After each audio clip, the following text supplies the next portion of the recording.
এমন একটা সময় কখন যে রোদ উঠতেছে আর কখন যে বৃষ্টি হচ্ছে, মানে বারান্দা আসলেই বোঝা যাচ্ছে। আসসালামু আলাইকুম, কেমন আছেন সবাই? আশা করি সবাই খুব ভালো আছেন। ব্যাস, তার তো যখনই দেখবে সকালে নাস্তার জন্য আমরা আটা ময়দা সেনাসেনি করি, মানে সে ফিরে বেলুন নেবেই, মানে নিবে। তার রুটি বানানোর জায়গাটা একবার দেখছেন, মানে ফুল টেবিলের উপর সে একদম এত বড় বেলুন নিয়ে মানে সে বেলবে। ছোটবেলাটাই হয় মনে হয় এরকম, আমরাও নাকি এরকম করতাম। আর আগে তো মানুষ অনেক বেশি মুরগি পুষতো, উঠানের পরে অনেক মুরগি পালতো না? তার ছোটবেলা না আমিও মুরগি পালছিলাম, মানে উঠানের পরে মুরগি ছোটবেলায়। এখন তো মানে এগুলো কেউই করে না, বাচ্চা কাচ্চারও দেখা যায় না। গ্রাম অঞ্চলে রয়েছে কিন্তু তারপরও এগুলো এখন আর শোনাও যায় না। তো মা ছোট ছোট করে আটা দিত মুরগিকে খাওয়ানোর জন্য, তো ওই সময়গুলো বেশ ভালোই লাগতো না? তো এই পাঙ্গাস মাছটা হচ্ছে এত তেল, এত পরিমাণে তেল, যখনই রান্না করি কড়াই ভরে যায় তেলে। তো আজকে একদমই তেল ছাড়া রান্না করব, এক ফুটাও সয়াবিন তেল দিব না। তো এখানে হচ্ছে আমি এই যে মাছের তেলটা দিয়ে দিলাম, পেঁয়াজটা দেখতে পাচ্ছেন না, একদম কিন্তু শুকনো জায়গায় কোনো তেল দিইনি আমি এখানে। তো এটা গলতে গলতেই তেল বেরোবে, মানে কি সুন্দরভাবে তেল বেরোচ্ছে। আজকে আমি এক ফুটা সয়াবিন তেল ছাড়াই এই মাছটা রান্না করব। আর পাঙ্গাস মাছ অনেকেই পছন্দ করে না, যেন আমার বাসাতেও আমার ভাই পছন্দ করে না, বাবা পছন্দ করে না, কিন্তু আমার তো ভীষণ ভালো লাগে। আমরা সবাই খাই। তো এটা এই যে এখন নাড়াচাড়া করে দেবো, মানে এত পরিমাণে তেল। তো এই ভিতরে যদি আবার সয়াবিন তেল দিই তাহলে তো গা হাত পাকায় যাবে। সেদিনকে আমি না বুঝে রান্না করে ফেলছিলাম, মানে এত তেল ছিল। আমি মানে রান্না করার পর ভাবতেছিলাম যে আমি মানে ডুবেই যাবো এই তেলের ভিতর, এমন অবস্থা। দেখেন ভেঙে দিচ্ছে যখন কি পরিমাণে তেল বের হচ্ছে। দেখলেন তো কি পরিমাণে তেল বের হচ্ছে, মানে আমার দেখতেই ভালো লাগতেছিল। মানে এই এক টুকরো দিয়ে কিন্তু হবে না, পুরো মাছটাতেই তেল। তো এটা দিয়ে আমি পেঁয়াজটা সুন্দর করে ভেজে নেব।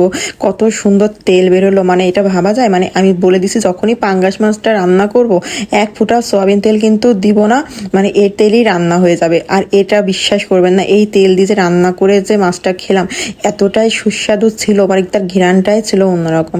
তো এখানে আমি একটু মশলা নিলাম, এখানে এলাচ নিয়েছিলাম, তারপর আদা, এগুলো মশলা করে। যেহেতু পাঙ্গাস মাছটা একটু ভুনা ভুনা করলে বেশি ভালো লাগে, তো এই যে মশলার ভিতরে এখন আমি মাছগুলো দিয়ে দেবো। মাছের সাইডেও কিন্তু প্রচুর তেল রয়েছে, তো তেলের তো প্রয়োজনই নেই, একদম তেল উঠে উঠে পড়ছে। আমি শুধু আজকে রাতের রান্নাটাই আপনাদের সাথে শেয়ার করতেছি, কারণ দুপুরে আমাদের রান্না করা হয়ে গেছিল। আর দুপুরবেলা বুয়া আসছিল, অনেক কাজ ছিল বাসাতে, এই জন্য আমি রান্নাঘরে একদম ভিডিও নেওয়ার টাইমই পাইনি। তার উপরে হচ্ছে অনেক সময় হয় না, মানে বুয়াদের সামনে সব ভিডিও করাও যায় না, কিছু কিছু বুয়ারা থাকে বাইরে এসব বলা বলি করে।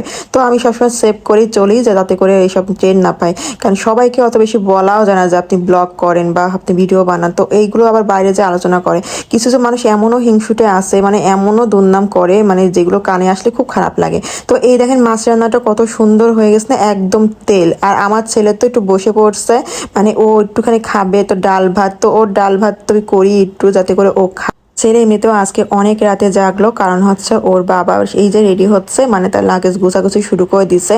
যেহেতু ওর বাবা দেশের বাইরে যাবে, তো ছেলে তো এখনো টের পাচ্ছে না যে বাবা কতদিনের জন্য যাচ্ছে। মানে ও এইসব ব্যাকেট করা দেখে মানে সেই খুশি হচ্ছে, মানে খুশি খুশিতে সে বাঁচতেছে না যে বাবা এত কাপড় চোপড় নিচ্ছে কেন, সব নতুন নতুন ড্রেস কেন ভরতেছে, মানে ও খুব মজা পায়। আর সবচেয়ে বড় কথা, আমার ছেলে পায়ে জুতার প্রতি এতটা নেশা, মানে ও যখনই জুতা দেখে মানে ও এটা দেখলে বেশি খুশি হয়। এই যে যেমন পায়ে ভরে ফেলছে, মানে এখন এটা ও পরবে, ওর বাবারটা পরে মানে দেখতেছে হাসতেছে, যেহেতু বাচ্চা। আর তারপর ছেলেদের প্রতি জিনিসের এত আগ্রহ বেড়ে যায়, মানে আমি বুঝলাম না, ওর খুবই মজা লাগে ছেলেদের জিনিসগুলো দেখতে বা পড়তে। পায়ের নিচে মানে কি সুন্দর লাগতেছে না, ছোট পায়ে বড় জুতা, মানে এরকম বড় বড় লাগতেছে।